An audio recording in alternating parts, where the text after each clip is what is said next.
आज हम किसी टूल या फ्रेमवर्क की बात नहीं करेंगे।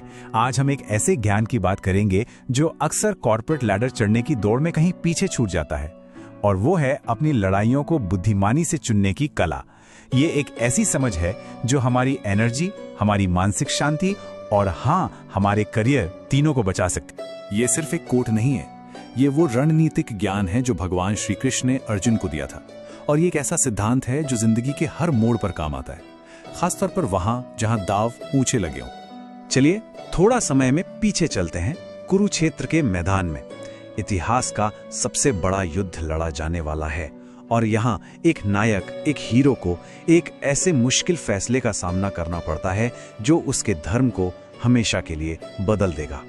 जरा अर्जुन की कल्पना कीजिए, अपनी तीरंदाजी के लिए दुनिया भर में मशहूर, पर उस वक्त उन्हें सिर्फ बाणों से नहीं बल्कि शब्दों से, तानों से, अपमान से भेदा जा रहा था। हर एक ताना उन्हें उकसा रहा था कि वो तुरंत जवाब दें। तो ऐसे में कृष्ण, जो उनके दिव्य सारथी थे, वो अपने सबसे बड़े योद्धा को भला क्यों रोकेंगे? थोड़ा अजीब लगता है ना? आखिर एक योद्धा का काम तो लड़ना ही होता है। कृष्ण ने अर्जुन को सिखाया कि हर चुनौती का जवाब देना जरूरी नहीं होता।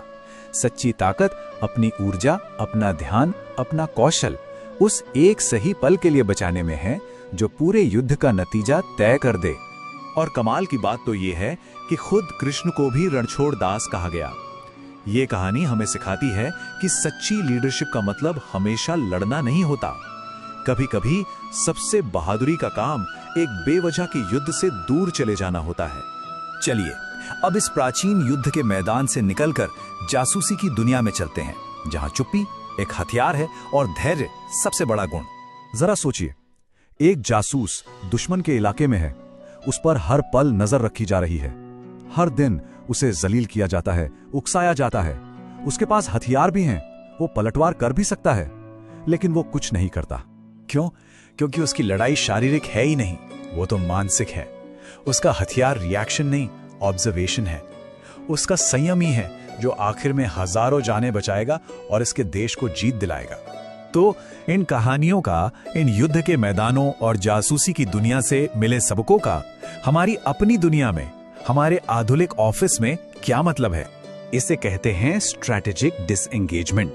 ये सुनने में भले ही एक भारी भरकम शब्द लगे, पर इसका मतलब बहुत सीधा है। ये जानने की समझ कि कब एक ऐसी बहस से पीछे हटना है जिसका कोई नतीजा नहीं निकलना, या एक ऐसे प्रोजेक्ट को छोड़ देना है जो डूब रहा है। चलिए एक उदाहरण लेते हैं। मान लीजिए कि आपका काम डेट कलेक्शन का है और आपको उन लोगों को कॉल करना है जिन्हें कंपनी पहले ही राइट ऑफ कर चुकी है, मतलब मान चुकी है कि इनसे पैसा नहीं मिलेगा। सुनने में ही बड़ा फ्रस्ट्रेटिंग काम लगता है ना? अब देखिए, यहाँ दो रास्ते हैं। एक, आप इमोशनली इन्वेस्ट होकर जल सकते हैं, उस चीज की उम्मीद कर सकते हैं जो होने वाली नहीं है, या आप इसे अपने कम्युनिकेशन स्किल्स को प्रैक्टिस करने का, अपने KRAs पूरे करने का और शांति से आगे बढ़ने का एक मौका समझ सकते हैं। चुनाव आपका है। अब एक और बहुत ही आम सिचुएशन की बात करते हैं। एक ऐसा लीडरशिप लेसन जो जितना कड़वा है उतना ही सच्चा भी है। ये जानना कि कब एक हारते हुए काम पर अपनी मेहनत और पैसा लगाना बंद कर देना चाहिए। अगर आपको एहसास हो जाए कि आप एक मरे हुए घोड़े की सवारी कर रहे हैं, तो उतर जाइए। ये सुनने में बहुत आसान लगता है, पर हम में से कितने लोग हैं जो उसे चाबुक मारते रहते हैं, इस उम्मीद में कि वो शायद दौड़ पड़ेगा? तो इस मरे हुए घोड़े से उतरने का मतलब क्या है? पहला, उन लोगों को बदलने की कोशिश करना बंद करें जो बदलना ही नहीं चाहते।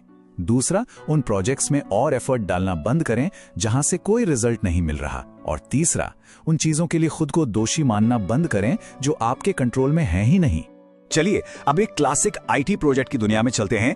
बिलिंग का प्रेशर है, डेडलाइन सिर पर है, ब्लेम गेम अपने चरम पर है, और आपके पास कुछ ऐसे सीनियर डेवलपर्स हैं जिनका ईगो उनके कोडिंग स्किल्स से भी बड़ा है। कुछ जाना पहचाना लग रहा है?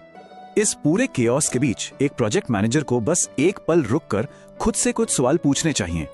क्या इस लड़ाई को लड़ने से मेरी सैलरी बढ़ेगी? क्या किसी पर ब्लेम डालने से क्लाइंट की प्रॉब्लम सॉल्व हो जाएगी? क्या किसी का ईगो मैनेज करना मेरे जॉब डिस्क्रिप्शन का हिस्सा है? और जब आप ईमानदारी से सोचेंगे ना, तो जवाब एकदम साफ है, नहीं। इन लड़ाइयों में पड़ना एक ट्रेडमिल पर दौड़ने जैसा है। आप पसीना तो बहुत बहाते हैं पर पहुंचते कहीं नहीं। और ये सब हमें हमारे आखिरी और शायद सबसे जरूरी पॉइंट पर लाता है, अपनी एनर्जी को अपनी सबसे कीमती संपत्ति समझना। आपकी एनर्जी एक लिमिटेड रिसोर्स है, ये आपका पैसा है। अब आप इसे उन चीजों में लगा सकते हैं जो आपको ग्रोथ दें, सफलता दें, या फिर इसे उन फालतू के झगड़ों में बहा सकते हैं जो आपको सिर्फ थका देते हैं। चुनाव बिल्कुल साफ है। तो जैसा कि हम आज के इस बातचीत के अंत में आ रहे हैं, मैं एक आखिरी विचार के साथ आपको छोड़ना चाहता हूं। इस हफ्ते सिर्फ एक ऐसी मरे हुए घोड़े वाली लड़ाई को पहचानिए जिससे आप पीछे हट सकते हैं। वो कौन सी एक चीज है जो आपकी एनर्जी खींच रही है, जिसे आप जाने दे सकते हैं, और फिर सोचिए उस बची हुई एनर्जी से आप क्या नया बना सकते हैं। हमेशा याद रखिए, जीत में शोर नहीं होता, जीत शांत होती है, वो स्ट्रैटेजिक होती है। अपनी लड़ाइयों को बुद्धिमानी से चुनिए।